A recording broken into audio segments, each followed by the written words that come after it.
this looks terrible. Hello and welcome to our first comprehension exercise. Today we'll be looking through some references in the book. This is Daisy. She's my custom artificial intelligence system. Say hello, Daisy. I hope you die in a fire. She's not very nice. So we're going to be looking page 6 and 7 of our Step Ahead books. Mine is in a bit of a state, yours is PDF and is probably in a worse state. So we're going to look at work-related references. They're a type of letter which outlines a person's strengths. It's written by a friend or a former employer. Employers use references to give information about the person's work ability, work habits and personality traits. They always begin with the writer's address, the date, the phrase to whom it may concern. We're not going to focus too much on that because different countries have different rules, different cultures.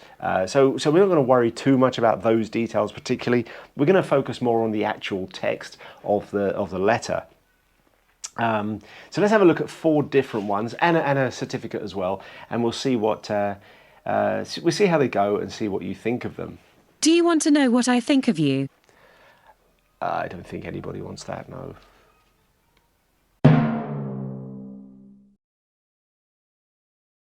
To whom it may concern. I have known Glenn Wu for 10 years. He has always been a hard worker and will never let anyone down. He has had a number of different jobs and he has always done his best to do what is asked of him. He has proven himself on the sports field in soccer and tennis. He has captained many teams. When he is not playing soccer or tennis, he is doing research on his computer. He is well liked by everyone he comes into contact with. I wish him all the best in his chosen career. Robert Ma, news editor. Is that a different shirt? No. You look fed up. No. If I had to guess, I'd say you looked like a man who had recorded this twice already but had forgotten to charge your mic up, and then got caught in a storm on your way home. No. Are you wearing trousers? That reference is obviously bad. I mean, we can see it's bad. I don't even need to tell you. You know it's rough. First of all, it's handwritten, which is a huge red flag. We never want to see that. We've got words crossed out. It's absolutely the lowest effort you can imagine. All it does is talk about how he's proving himself on the soccer field. Who cares? I don't care if you can kick a ball. That means absolutely nothing to me in a professional sense. Can you work in my office? Can you work in my shop? Are you the sort of person who's going to build a career? No, I'm the sort of person that plays soccer. It means nothing. It's great that you're interested in sports. Great. It's great that you look things up on your computer. Great. But it's not professional. There's absolutely nothing here that tells me that you're the sort of person I want for my job. Now, I know this is a personal reference and not a professional one, and I know it's not real.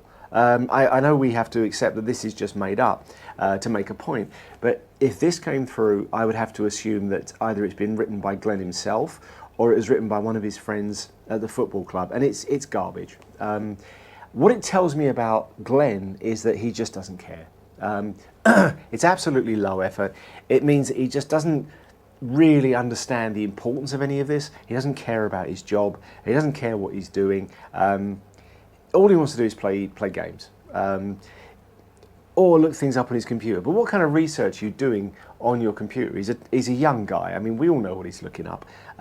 It's nonsense. There's nothing here that tells me that this person is someone I want to take seriously, and quite the opposite. And Glenn's chosen this. It's a personal reference. He's picked this person either because 1, he doesn't care, or 2, there's no one else that will talk for this guy.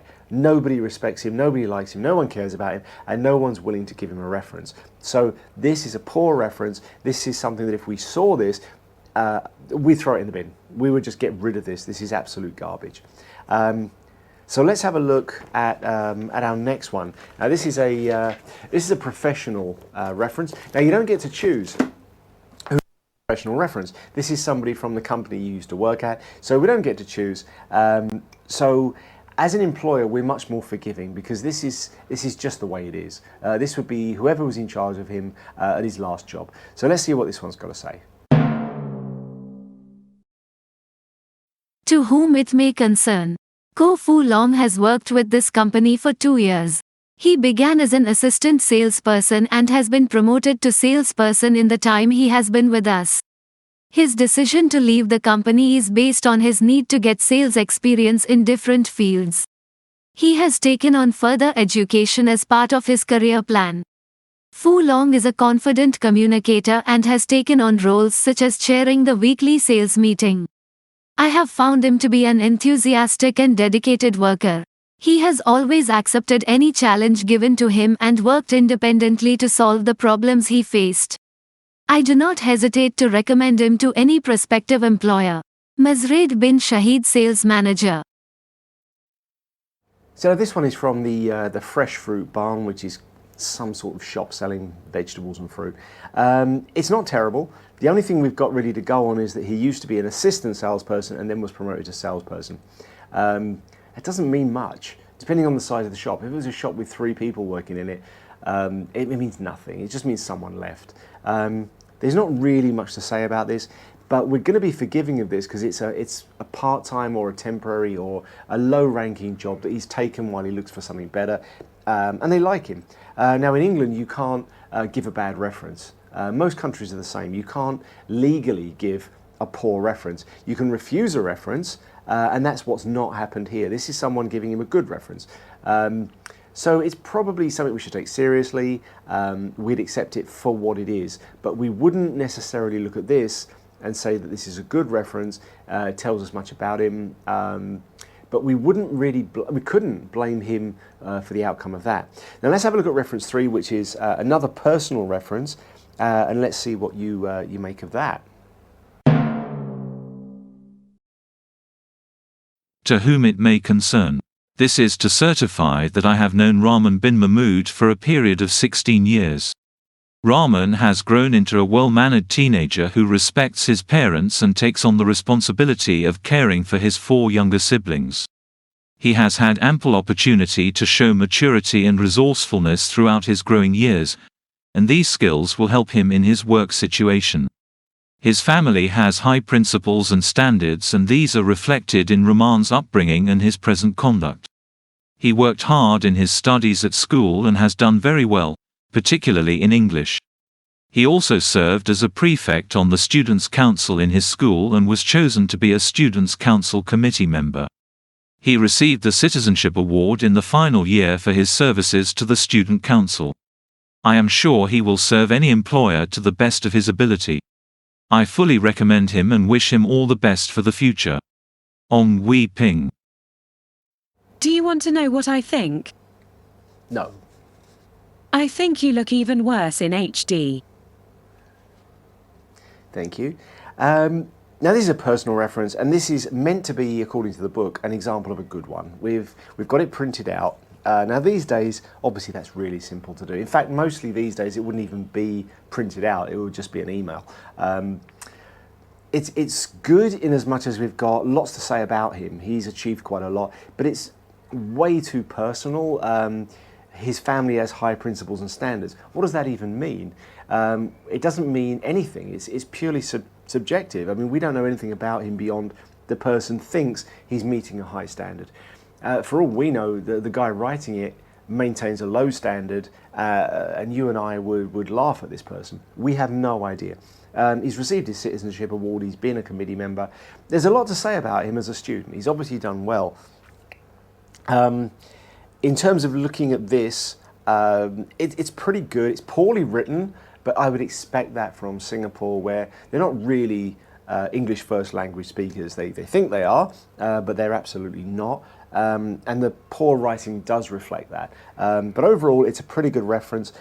My advice to you when putting your own resume references together is to pick your personal references very, very carefully, because we know you can choose who they are, and maybe suggest writing the reference yourself and just getting them to sign it. Then you can download a template, get a good reference off the internet, adjust it accordingly, get them to sign it. Most people are happy to do that for you, and get it done that way so that you are in control. You want to be as in control of this situation as possible. It does follow a format I agree with. We've got, I like 3 paragraphs. First paragraph introduces the subject. I want the body of the text, and then I want the close. It doesn't do a great job of that. It goes on a little too long, but overall it's not bad. If I was to get this as a personal reference, it wouldn't put me off. I would certainly read the resume, read the cover letter, and go further. The first one, I wouldn't even bother. Okay, so let's have a look at the fourth reference, which, according to the book, is probably meant to be a good professional reference. To whom it may concern. I have pleasure in providing the reference for Christine Chong of 43, Sandy Bay Road, Singapore 357159. She has worked for this company for 2 years, originally being employed on a temporary basis to carry out the specific tasks of setting up and updating databases of book stock. The job required meticulous attention to detail and tended to be very tedious. She was required to work on her own with limited supervision. She carried out her work diligently and effectively, and as a result, the company decided to retain her services on a permanent basis. Her job scope was expanded and she reported directly to me. Additional requirements of her job included reporting to the sales staff on existing and incoming stock, handling phone and letter inquiries from customers, and training new staff members to manage the database. I have been very impressed with her skill and initiative in identifying problems and suggesting ways to overcome them. She has demonstrated patience and control in the way she communicates with the public through telephone calls and letters. Some situations have been very difficult to handle because customers were upset and angry. However, due to Christine's outstanding public relations skills, I have received more than one letter of appreciation from satisfied customers after Christine had solved their problems. Christine is now showing her leadership qualities as she trains a new staff member to manage the database. She leads in a friendly and encouraging manner. Christine is also taking on more responsibility in sales meetings by taking the minutes and sending them out to the participants. Christine has shown herself to be intelligent, dedicated, and completely trustworthy. Work requirements involving more responsibility and high-level administrative skills would provide the challenge she now needs. Suvini Muthi, Dispatch Manager. Now, normally when we ask around the class after reading this out, most people say, yeah, it's a good reference. Long and big does not equal good. It is not a good professional reference. Professional people understand that time is money. Time is a difficult commodity to come by, which is literally why I'm shooting this video at home. I don't have time to do this at work. Time is hard to find. I want letters like this to be very short. The 3-paragraph format is a professional standard. It's the introduction, so we know what we're talking about, the body of the text which says, yep, this person's great, and this is why. Polite close, usually which is going to conclude with, for further information, please feel free to contact us. This is way too wordy and doesn't really say anything positive. I've received more than one letter. More than one is 2. We don't know that it's any more than 2. She's been careful to word it that way. So she works in customer service, fixing problems. We expect her to have solved problems. To only have 2 people say that you've done a great job is probably not that great. And then we've got this, she's fixed many problems around our company. Right, that's great. You're telling me that I should trust you even though your company's full of problems. It's an unprofessional letter. It's written by somebody who doesn't understand that other professionals don't have time to go through this. I'm perhaps reading 200 or 300 resumes, perhaps thousands. I don't want a massive reference letter like this. It's way too long, it's way too wordy, and it's way too informal. We keep saying what a great person she is. She has high intelligence. She's dedicated and completely trustworthy. Compared to what? In your opinion? I don't care what you think. Prove it to me by showing me some evidence. She's been promoted because she did this. She's done this. I don't care what you think. I care what you can prove. It's not a well-written document at all. It thinks it is, and probably the person who wrote the book thinks it is, but long does not equal professional, and bigger does not equal better. So let's have a look at reference 5, a certificate of service.